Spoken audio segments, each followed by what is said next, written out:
Qanday bilet olib qoldingiz, otajon? Ha, kelin aldı kelinni. Xorazmda, Shovotda. Paket Damas mashinasini yutib oldingiz. Tabriklaymiz. Rahmat. Quvondik, juda quvondik. Sizlar ishlaringizda barakat tilayman. Assalomu alaykum.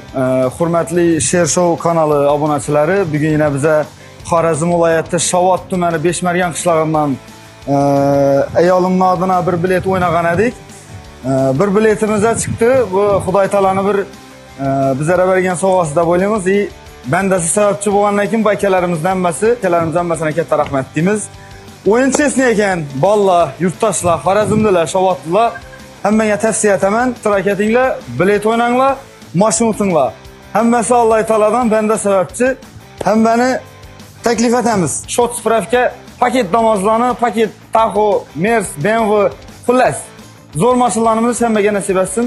Sog' bo'ling, salomat bo'ling. Hammaga rahmat.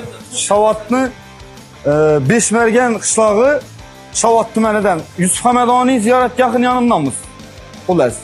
Shu o'rtada hammaga salom aytamiz. Hammaga omad, o'ynanglar, o'tinglar. Haqiqat ekan. Ukam bilan keldikina Beruniga o'zimiz mashinada burashga xudo xolasa haydab ketadi. Adlarimizni rasmiylashtirdik hozir. Hozir o'tirib bergan dokumentlari Shot spravka haqiqiy paket Damas. Hammaga rahmat, Alloh rozi bo'lsin.